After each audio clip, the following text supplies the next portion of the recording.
Hello and welcome to Newchip's online demo week for July 2021. My name is Armando Vera Carvajal and I'm the Accelerator Director here at Newchip. And we're excited to welcome you to this showcase of global Newchip startups as they share their stories with investors and entrepreneurs around the world. Joining us today for a very special conversation is Sri Narasimhan, a venture partner at Acronym Venture Capital, which invests in late seed and Series A rounds of enterprise SaaS and omni-channel consumer brands that have achieved at least 1 million in ARR. They invest in workhorse, capital-efficient companies with a preference for first-time and diverse founders, of which we have many here at Newchip. Previously, Sri spent about a decade in management consulting, and he was a partner at Activate, where he advised tech and media CEOs, founders, board of directors, and also lead investors on growth strategy. In that role, he helped launch and scale new businesses. He drove initiatives for accelerating revenue growth in existing and new sectors. He also led due diligence for potential acquisition targets. His clients spanned nearly every part of the ecosystem, all the way from digital media, data analytics, SaaS, video gaming, sports, technology infrastructure, consumer electronics, and also even e-commerce in both B2C and B2B. Sri lives in New York City with his wife and 2 sons, so his hobbies are all of their hobbies combined. Sri, thank you so much for joining us here at Newchip's Online Demo Week. It's such a pleasure to have you here today with us. Thank you, Armando. Thank you so much for having me here, and really appreciate the chance to speak to you and the Newchip community. Absolutely. I know you're a very, very busy investor, so it's a pleasure to have you here. And I'm going to just jump right into it. You know, your path into the world of venture capital is pretty fascinating, right? Prior to becoming an investor, you worked closely with global corporations and executives as a consultant advising them, basically on how to drive that long-term growth and scale. Tell us about your driving motivation for making that leap into the buy side. Sure. So I was a consultant in the tech and media sector at Activate. So I'd say I was by necessity, and because you had to do this for your clients, and they were very eager to know. We were very embedded as a firm in the startup community, in the ecosystem. We always had to keep on top of the latest trends from an innovation perspective on who was coming up and potentially disrupting those clients of ours in any revenue segment that they were in.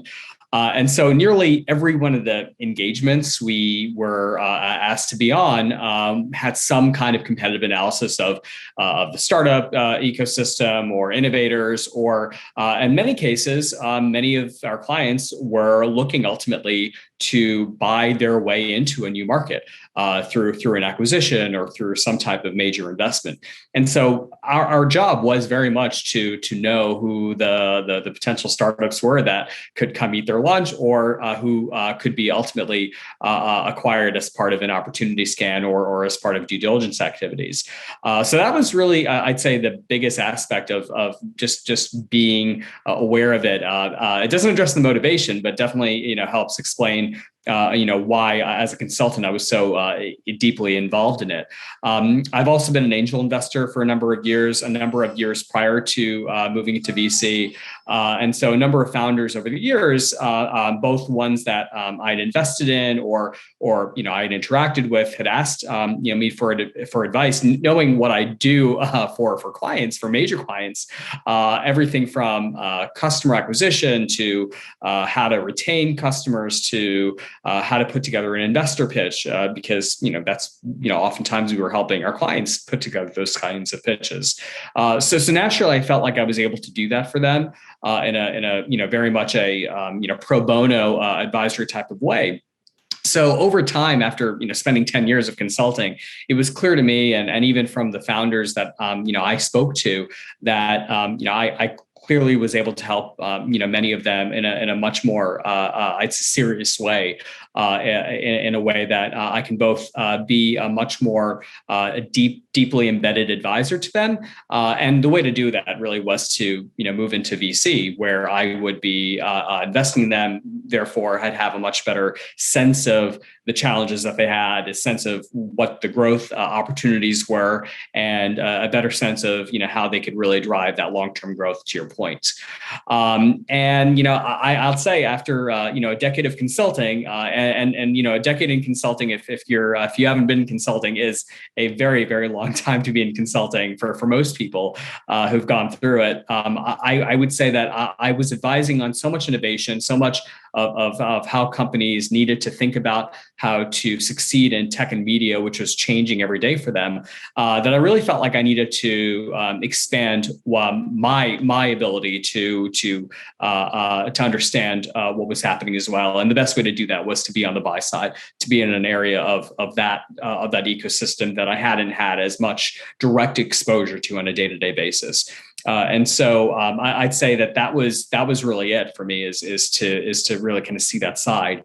And in terms of the kind of the shift from consulting to the buy side to investing, I don't feel like it's been a clear shift where it's all right, I abandoned everything that made me a consultant and now move into investing.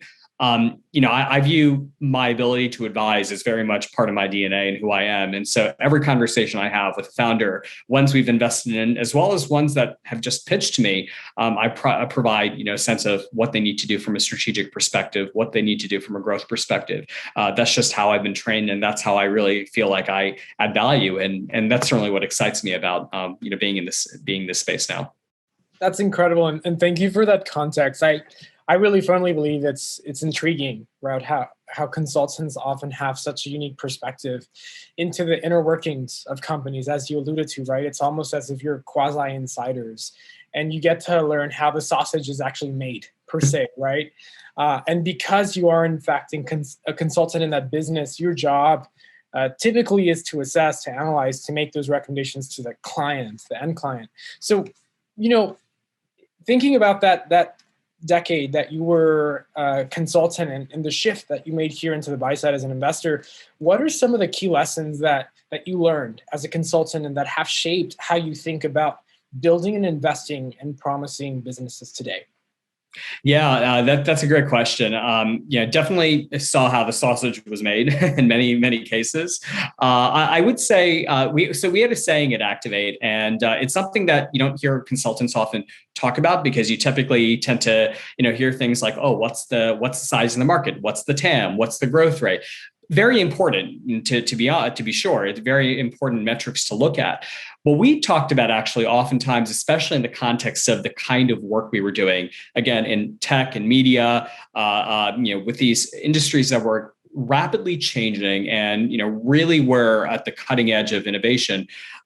We often talked about starting with the user first. All of our recommendations, whether it be launching a new business, introducing new products, getting into a new market, even thinking about a potential acquisition opportunity, we always started with who is ultimately the customer, the consumer, who's buying the product, who's using the offering, who's using the service, who's watching, a certain media company service, for instance. We did, tremendous amounts of research on the primary user to understand that. And the reason we did that was ultimately that is how we were able to determine whether the client needed to do strategy A versus strategy B, or how they ended up going to market, or how they thought about things like branding, how they thought about which audience segments to target first. That is ultimately the major lesson I took away from my time in consulting, is you have to start off with what is ultimately the user, who is the customer, who is the consumer, who's using the service, what's the pain point that they're experiencing, how does the offering address that pain point? Is that customer willing to not just buy it once or consume it once, but repeatedly or on a recurring basis over time to create a sustainable business? Are they willing to pay for it over that time? These were the questions we often thought about. It was often very much bottoms up in terms of how we thought about whether it was the right market opportunity, whether to recommend a go or no go decision, versus the traditional, how big is the market and how much of a share can we get? Again, important, but we always thought about it from the other way around to really understand whether it's a promising business. I think that's very interesting. And, it is a bottoms-up approach to market sizing is very commonplace in the consulting world from my experience and the perspectives I've seen there. As an investor, when you're talking to those founders, do you see the benefit of meeting halfway, where you bring that bottoms-up fundamental analysis, very problem solution driven, right? Being more sober and practical on the numbers, and then tying that to the big picture, the what could be. How do you think about that? Yeah. So whenever I'm on a conversation with a founder, we always ask, who is your customer? Have you identified who the customer is? Have you talked to them? Have you had conversations, multiple conversations? Have you thought about every potential use case for your product? Have you thought about every scenario where they're going to be consuming it? Have you thought about who your channel partners are that could really understand how you actually reach them? And then, from a financial modeling perspective, since we're talking about that, if they have built a model that is helping, that is looking at a potential TAM from the bottoms up, what are those assumptions based off of? If you're talking about things on a repeatable basis, where do you come up with the numbers around frequency? Where do you get your numbers around, potential price points? How do you think about how much they're going to be using on a daily or on a weekly basis? Or if it's a SaaS product, for instance, how do you think about the costs that they're paying relative to other services that they're paying for as a share of wallet? So these are the questions we have to ask. It shows, number one, first of all, we need to understand that just from a pure diligence perspective. But in terms of how we assess whether to back a certain founder, we want to work with founders who really understand that customer inside and out. We want to make sure that they've gone out there and they've done the work of actually speaking with their prospective clients. Those founders that tend to understand their market better, again, not from just purely a research report, but actually going out and speaking with them and understanding how they've built their offering around them, around their specific use cases, around their customer journey is really who we find to be the best founders. Yeah, and it totally goes, it challenges that notion that if you build it, they will come, right? I always ask, if you build it, will they come, right? And I think going back to that sort of what we mentioned about, how the sausage is made, if you use that example for a business, right?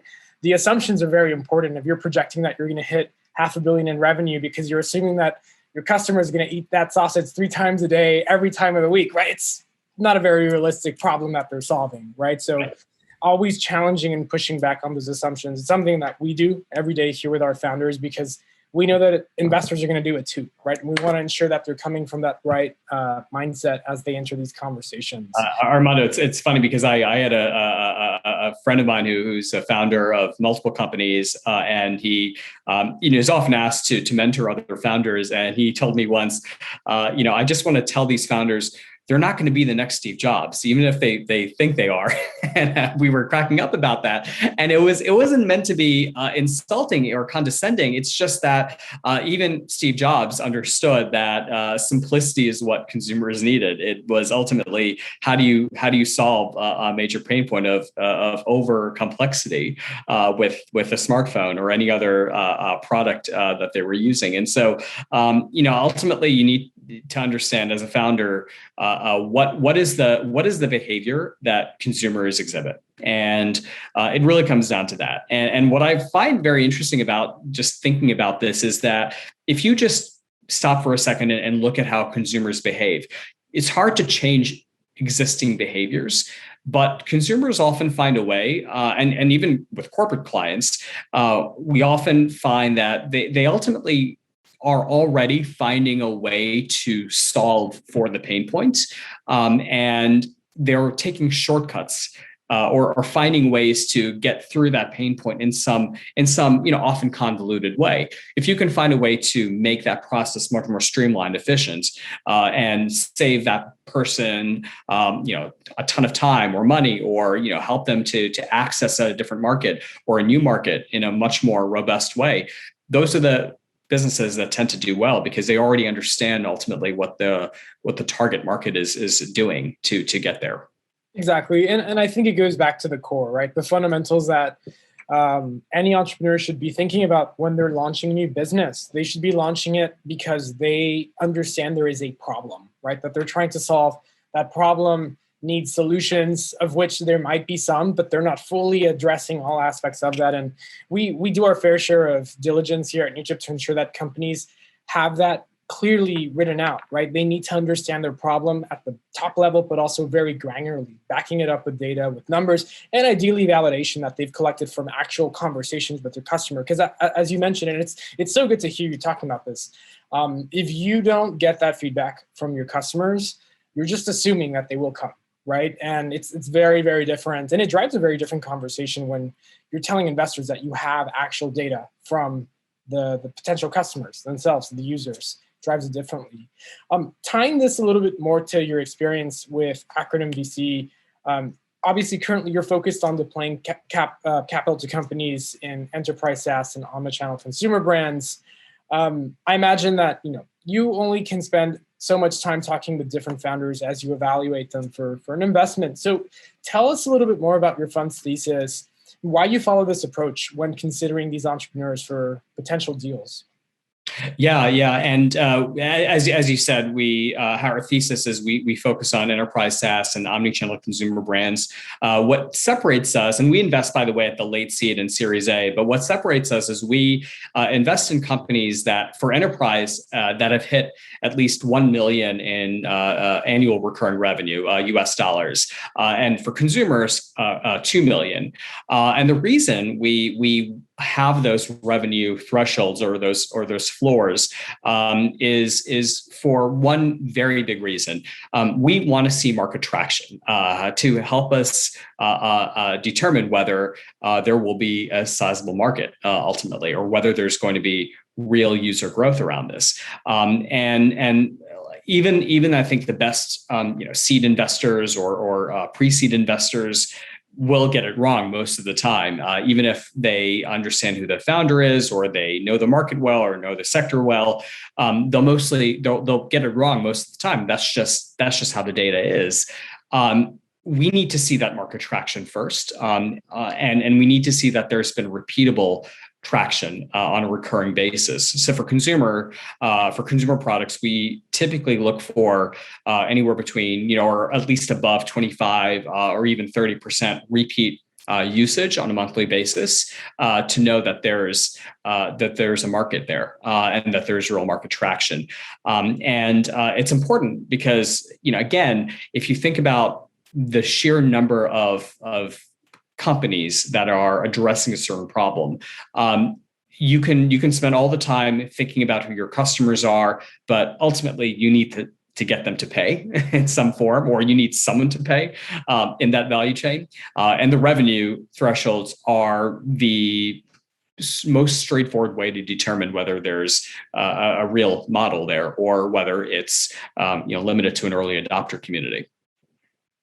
Interesting. And it makes perfect sense, especially how you're thinking about these specific groups. I had a thought, and I'd love to get your perspective on the dynamics, right? Once that deal has been made and you're working with this portfolio company, typically when a VC invests in a business, it often adopts, one of many approaches to support the team. Sometimes that investor may be very hands-on. Sometimes it's very hands-off, and sometimes it's somewhere in between. What is the number one place where you and Acronym VC add the most value when it comes to supporting, your investments, and what kind of VC startup founder dynamic do you seek when working with those new investments? I'd say number one, two, and three are helping them generate revenues, getting introductions to customers, to clients. Given our fund, we and the number of, I'd say just the collective years of experience that we have a very strong network. And one of the criteria that we use to evaluate, in fact, is how likely we are to add value in terms of introductions and expanding and accelerating those revenues. Ultimately, the investment is a bet that we can accelerate those revenues. And so we believe that if we are going to invest, we have to be able to do that. So that's ultimately, it really comes down to that more than anything else. I'd say, also, to a large extent, if we can provide introductions to or help them get in front of potential new key hires, like VP of marketing, VP of talent, things like that, or positions along those lines, that we can help them get those hiring decisions made, and we can help them find the right people to help them fill in those positions, especially if they've just closed a funding round and they need to bring on people with that capital. So we'll help them do that. I'd say in terms of the founder investor dynamic, I'd say, to a larger extent, we wanted to have a conversation with them to make sure that we're able to really sit down with them, and it shouldn't just be a one-way presentation from them to us where they're giving us an update. Like that can be done over an email or quarterly or a monthly update. What we want to be able to do in terms of that relationship is sit down with them and actually think about who can we go after, right? We want to have a brainstorming session of who are your prospective customers, what are the key customer client segments that you should be targeting, and how do we help you get introductions to those people. I literally came from a lunch today with the founder, and we were sitting with him and ideating, and he's a founder of an enterprise SaaS company that we invested in, and we were thinking about all the potential use cases for his prospective clients coming out of COVID, and his business was, I would say, pretty impacted by COVID, and now that we're kind of getting out of it, there's a number of very specific use cases that have emerged that didn't exist 18 months ago. So there's a really strong opportunity to establish some beachheads there in those use cases. But just the act of sitting down and having that conversation, thinking about what those applications are for his offering, for the company's offering, means that we can now think about who those prospective clients are. So that would be the ideal type of relationship, in embodied in that conversation, is being able to have a real open conversation about who they should be targeting, so we want to be involved. We absolutely want to be involved and be hands-on in the sense that we can help the founder to succeed. Yeah, absolutely. And to me, it's a partnership. At the end of the day, when we think about that VC startup dynamic, it's a long-term relationship that they're building, and it's not just a one-off transaction, right? Take my money and see you never again, maybe in the exit 10 years later.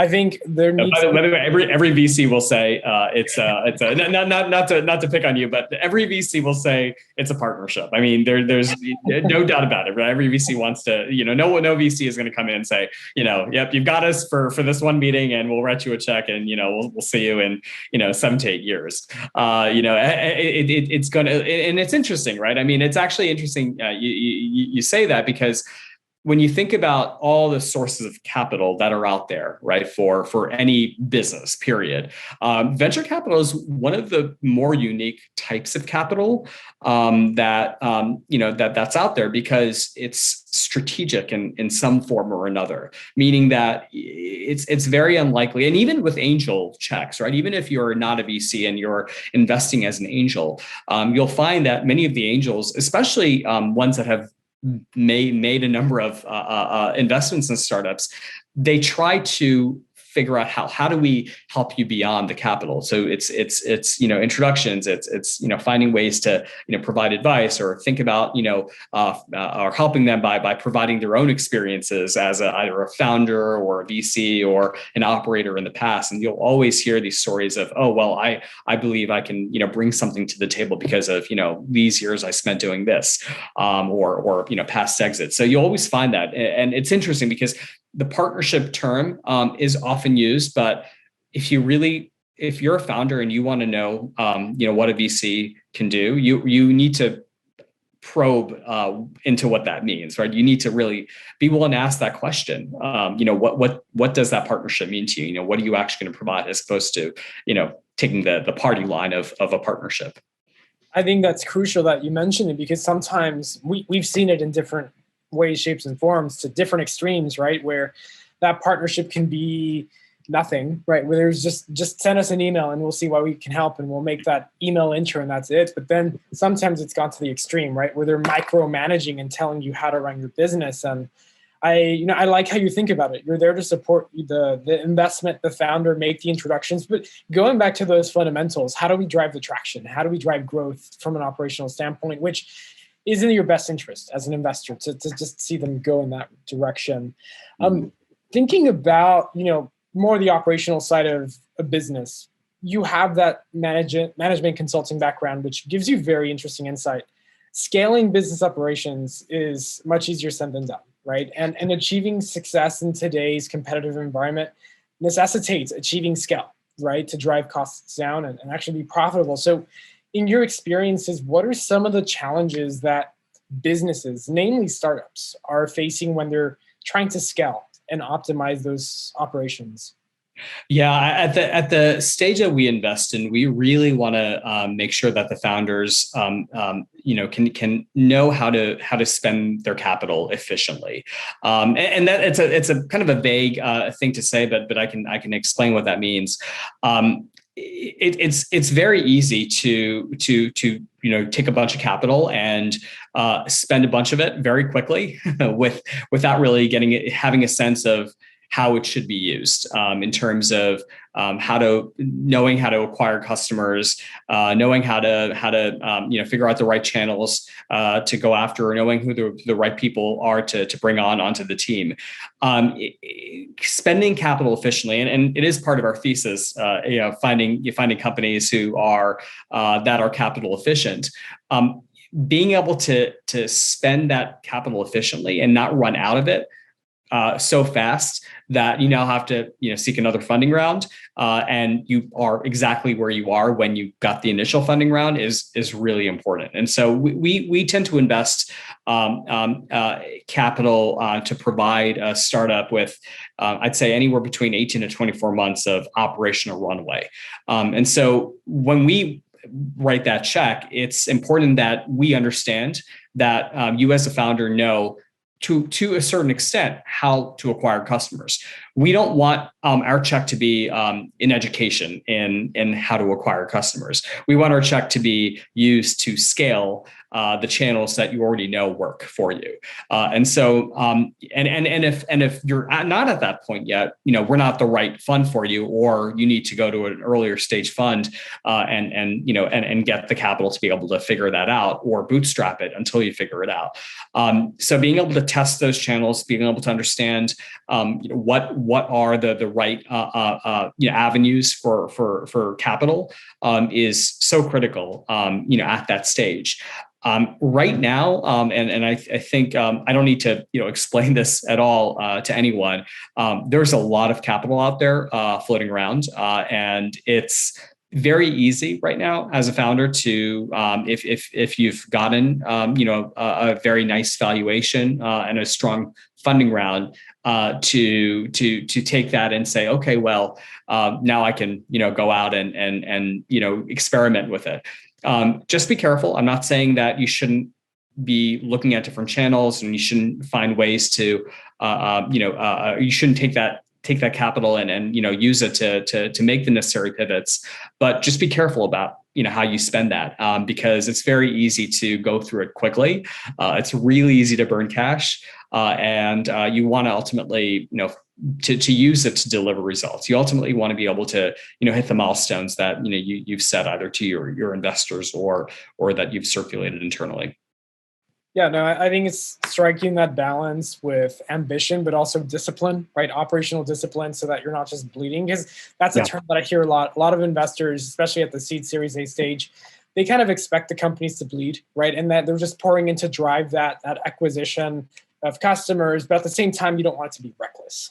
There needs to be strategy. There needs to be an approach to driving that in the most efficient and effective way forward. Yeah. And the thing is don't look at what I just said as the gospel for how you should spend. I'm providing my perspective on it. Another investor may have a very different opinion about spending as much as possible and figuring out something that sticks and works. I'll tell you, and I think this is maybe my training as a consultant. I was not trained to think like that. I was trained to be disciplined as someone who's seen the books, oftentimes it's very easy to burn that cash, and then you're left with, left having given away part of your company, and you're not really quite sure what that's done for you. So just from a standpoint of as a founder and thinking about the dilution that a funding round inevitably brings, just being mindful about how the capital is spent. I agree. It's a balance between figuring out using the capital to figure out what works and using it the most efficiently as possible to accelerate what you already do know. Absolutely. And I know that Acronym has its own thesis and take on investments, but I'd love to learn more about what kind of investment opportunities excite you personally. And this can be at the functional industry level. Why do these excite you? I've seen the answer literally may change from year to year, just given what I'm finding to be very interesting. I'd say the thing that has gotten me really excited recently has been a lot of the I'd say the newer opportunities for creators to build their own e-commerce engines. For example, you're seeing startups now that are providing basically, a Shopify, but for mobile, or you're seeing e-commerce platforms that make it very easy to get suppliers to find your suppliers for the products you want to sell, or providing e-commerce portals or e-commerce engines for I'd say influencers, leveraging media and video to create merchandising solutions if you're a well-known creator. There's a number of these that are coming about, and I think it's very exciting. I don't know if all of them will succeed. But I do think that the space is very exciting, because I think for the first time, and it's been this trend for a number of years now, but and every year I think someone proclaims it's never been easier to start a business. And I really do mean it. I think it's never been easier to start a business now. And if you're looking to start a business, that doesn't necessarily have to be venture backed, but you want to create a lifestyle business. It's never been easier to do that. You can very quickly with the tools that are available, find something that fits your brand and sell it, and find a way to sell it efficiently. The data is out there, the tools are out there, the platforms are out there to be able to do it. I find a lot of the mechanisms around e-commerce tech to be exciting, because it's aiming to deliver exactly that to many people who never imagined that they could do that before. And I think now, especially with coming out of COVID, which I think probably should be the resonant theme of what's exciting. There's a lot more of a need for people to find a business or a means of making money that also suits their lifestyle. And ultimately, there is something exciting about seeing businesses that are being created to support that type of new way of working and living, and kind of selling something in some way. I'd say the second thing that or second sector, if you want to call it, that's been kind of exciting to me is fintech, but leveraging fintech for, I'd say, larger institutions. Typically, I'd see a lot of fintech for the consumer side. Certainly for small businesses. Everything from obviously payments to credit to insurance. I'm seeing recently startups that are aiming to serve larger financial institutions, very large institutions, from the standpoint of making things faster, cheaper, in higher bulk. I find that very exciting. I think that the TAM is very large there, but I do think that just from in terms of the kind of clients that they could be reaching, there's a very clear value proposition that's at play. It's very clear to me that those services can actually address the issues that are still there in terms of resolution of payments or transfers or making things run a lot faster. And I think that the technology certainly has come a long way in being able to do that much more effectively than even 5 years ago. I think probably the third area that I'm excited by, also I'd say more in enterprise, has been more in AI, but AI that is aimed at enterprise users that don't need to know code, that don't need to have any kind of real programming or development experience. I think that kind of application is going to potentially be a lot bigger going forward than it has been in the past. And a number of companies are already working on this and have already launched in market. But I do think that as AI becomes much more of a clear term, because right now I think it's being used in a very abstract, do everything for me, except become Skynet type of a way. That it's definitely become something that most people, if you want to, enter and you want to be successful in the workforce, you need to know how to do, right? Just the same way that, knowing how to, run pivot tables was the thing you needed to know how to do like 15 years ago. So I think I say that from personal experience, like literally, day one and, out of undergrad, it was like, you need to know how to run a pivot table. So if these types of, I think, skill sets are important, in terms of just accessibility. I don't mean that from, just a, kind of the loose term of democratizing access, but I do mean just in terms of if you want to be relevant in the workplace, then you need to know how to do this type of mentality. And so I think some of the tools that are expanding the use without necessarily having to have a deep knowledge of computer science, for example, or AI, machine learning, I think those will be successful. The question is which ones will be successful and what applications will be successful and what verticals will want it first. Those are some unanswered questions still, but I do think that there's some opportunity there. So those are my thoughts. I'd say my excitement is probably more so on the enterprise side, not because I don't think that there's consumer opportunities. I just think that the hurdle to doing well in consumer is I think a lot higher than it used to be. Probably why we have revenue thresholds of 2 million versus 1 million. So when you think about what is required to do well on the consumer side, it is there's a lot more noise in terms of competing for attention, especially through paid marketing channels, performance marketing channels. And so, the ones that will do well have to really stand out in some way on the consumer side, right? Some unfair advantage, some way of substantially reducing customer acquisition costs so that LTV to CAC ratio remains high. I don't know what the answer is per se. Like I don't think there's any one sector that comes to mind, because I think you'll find that there's as soon as one sector becomes something that people have to do, you'll find 10 companies, 10 startups going after it. So what I do want to say though, on the consumer side, because I don't think that there's really nothing that jumps out at me, is again, if you can show that your company is able to have a recurring, repeatable purchase, right, on a daily or at least several times a week, and your customers come back in regularity, again, at least 25 to 30% of your customers keep coming back.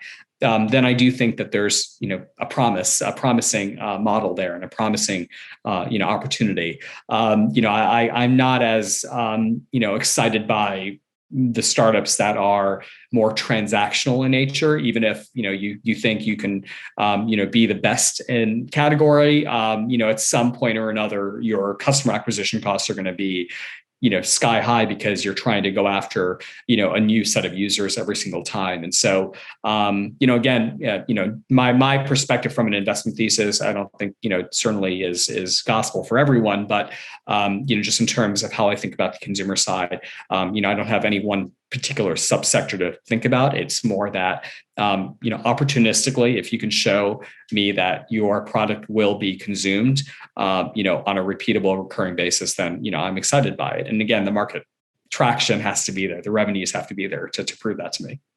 Yeah, no, and I think going back to what we mentioned at the beginning, what I find so intriguing is that mindset, right? As a consultant, where as you were saying, like your product has to be able to be driving repeatable purchases, right? People should be wanting to buy the sausage again and again and again and again. And if they're not, that's where the consultants usually will try to figure out, why aren't they buying it, right? What's wrong with this fundamental product or problem we're trying to solve? And I definitely agree with what you mentioned earlier in terms of the pivot table, the AI, the machine learning, and all that. I think there was a period of time a few years ago where everybody was using that as a unique differentiator, right? Where we're like an AI-enabled startup. And I think it's getting to the point where everyone's going to be AI-enabled and machine learning. I mean, maybe you saw it, where people are saying, we're a pivot table-enabled company, right? Where we use pivot tables here, and that's driving our growth forward.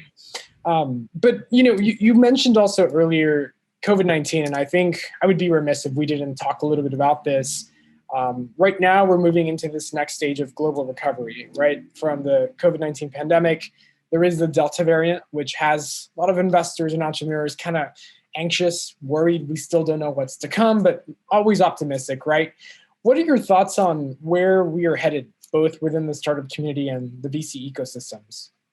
Yeah, I'd say, this is probably the toughest question to answer. I wish I had that crystal ball, for the next, few years. I do think, and I see it just, literally walking outside, and, in Manhattan, you see it all the time. There is a lot of latent demand, right? There's a lot of, pent up demand right now, for, virtually everything. People want to meet, people want to congregate, people want to eat out, people want to do all these, various things that they haven't been able to for the last 18 months. The question is not whether, there will be, opportunities. The question is, what sectors are going to go faster than others. And I haven't even talked about the variance yet. And I don't know how that's going to play out, to be honest. I hope that, the world is, able to, at least parts of the world that haven't, been successful at vaccination efforts. I hope they are able to, even just, personally being selfish. I, hope to be able to travel to those places at some point. I've got young kids, and so I probably can't anyway. But even if I could, it would be, it would probably not be, in good faith to potentially bring back, variants for my children. So, thinking about, what's going to go faster than others, the countries, the sectors, the countries that have, been successful at vaccination efforts probably will go faster, will probably recover a lot faster than those that haven't. And I think that's just, I don't hope I don't have to, be an epidemiologist to be able to say that, but, I think that's just going to be unfortunately the case. And I do think from a, in terms of sector by sector approach to looking at it, some behaviors will bounce back, probably, much faster than they were pre-COVID, just because of pent up demand. I think some sectors will probably take longer to recover. I don't know which ones. Again, it's hard to, kind of say that without any kind of real evidence. And I do think that there's, to a certain extent, we have to think about, well, what behaviors that became popular during COVID will remain. Are we going to continue to do Zooms like this? Probably, I think so. Certainly it's expanded the number of founders and investors I talk to on any given basis, wherever they are in the world. So that that certainly has been great. But is that going to now be the replacement for meeting someone for coffee or lunch in New York? Probably not where I am. So I'd say there's probably going to be some variation. Again, it comes down to the world will open back up. Unfortunately, some sectors, some regions will be more successful than others, and I think just being able to kind of know which those are is going to be really critical. Yeah, no, and I think you mentioned earlier also that there's a lot of capital going around, and I think making use of the opportunity, right? Wherever there is need for entrepreneurs to tap into those opportunities and seek the support from investors. As we kind of come to a wrap, I'd love to get some practical tips and advice. You have a tremendous perspective on business, startups, investment. What do you think is the most common mistake that entrepreneurs make today? I'd say ultimately it's really being able to stick to expense management, managing cash flow. I'd say that's probably number one. that when you think about what I will look for is being able to really be disciplined. We talked a little bit about just financial discipline and being able to manage capital, not just capital that's coming in from an investor, but managing capital as it comes in the door from customers. Just critical that as you become as a founder, you become more seasoned and the business better and better, that you're more comfortable being able to put in those disciplines in place. I'd say, just in terms of thinking about projections, every founder wants to have really lofty projections. It certainly looks better, from a valuation perspective. But keep in mind that ultimately you have to deliver on that. You have to deliver on the valuation. You have to deliver on the revenue targets. Really easy to say you're gonna grow like a hockey stick, and I've literally seen forecasts that show that. Much harder to actually go out and convert. I'll often see just from a conversation perspective, founders will state that they have so and so clients, enterprise in the pipeline, or they know that they're going to convert, X percentage of the market. When they actually go out and do it, they realize that, things take much longer to actually close, right? The business development is hard. It's arduous, and it takes a lot longer than you can do it. And, funding takes a lot longer than you can do it. So, these types of, this is not, a perfect science, certainly. And obviously there's, given all the funding that's out there, it's really easy to commit these mistakes. And I understand why there's, a huge temptation to, given the way the markets are right now.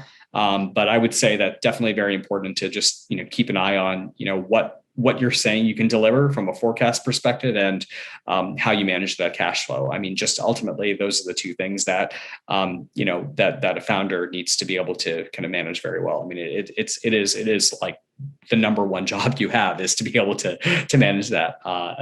Especially if you've taken VC money.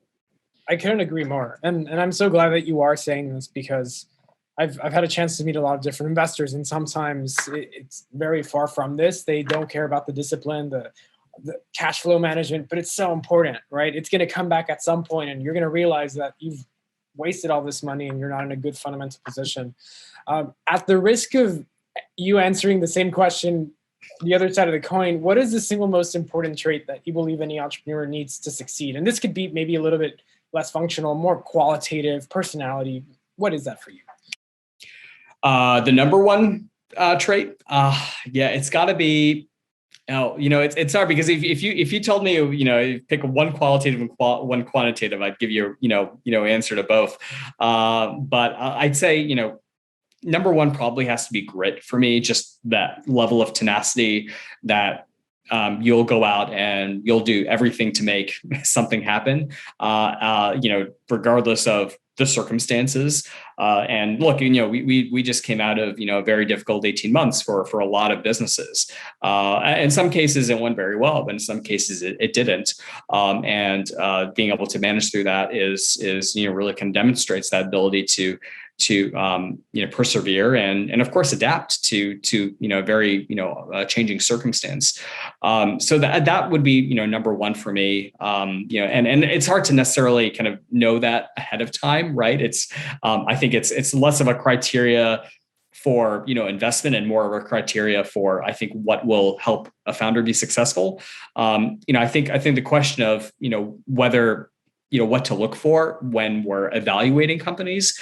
You can't necessarily kind of know that ahead of time. Maybe, you can talk to people. You certainly can talk to, employees. You can talk to people that they've worked with. But the ability to, I think, really know the customer, know the user, know how their business operates. I mean, that's something I think you can test for. That's something I think you can really evaluate ahead of time. And I think to a certain extent, there's a bit of a derivative from the grit. Because if you're going out, pre-revenue, pre-product, going out and talking to everybody, then it shows that if you are going and able to get money in the door, then you'll work even harder to make sure that it continues to. So I think there's, kind of that element of grit that kind of permeates, pre-investment and also, post-investment. I couldn't agree more. I mean, grit is critical. It's a long-term game. It's a mountain climb that just keeps going. You Yes. cannot give up. You cannot give up until you get to the top. And then when you get to the top, you got to come down, right? So it's a journey. My last question here for you: what actionable advice would you give to entrepreneurs who want to change the world for the better? I would say start with a beachhead. Start with a known problem and build up from there. Right? It's startups that you see changing the world now didn't do it overnight. It seems like they did it overnight, but they didn't. And they, even if you, they appear to have overnight success, or they did something that absolutely revolutionized the way people, work, live, consume. They ultimately, those ideas were in circulation in those founders' minds for years before. And so, and they started with a very clear problem. They started with a very clear gap in the marketplace, gap in terms of competitive offering, a very real known problem that people were having, and it expanded from there. And, the startups that I see who understand that ultimately a very lofty ambition is no replacement for an actual business model. And so start with that and then build up from there. And if you're successful with the beachhead, then you're going to get more capital, you're going to get customers, you're going to get credibility, and you can build from there. Thank you so much, Sri. It's been such a pleasure hearing your story, your perspective on your career as a consultant, your experience as an investor. And I've learned a lot, and I can only imagine that all of our audience, investors, entrepreneurs, have learned a lot and been inspired by your take on all of this that we call entrepreneurship. Thank you so much for joining us. Armando, thank you so much for having me here. Excellent.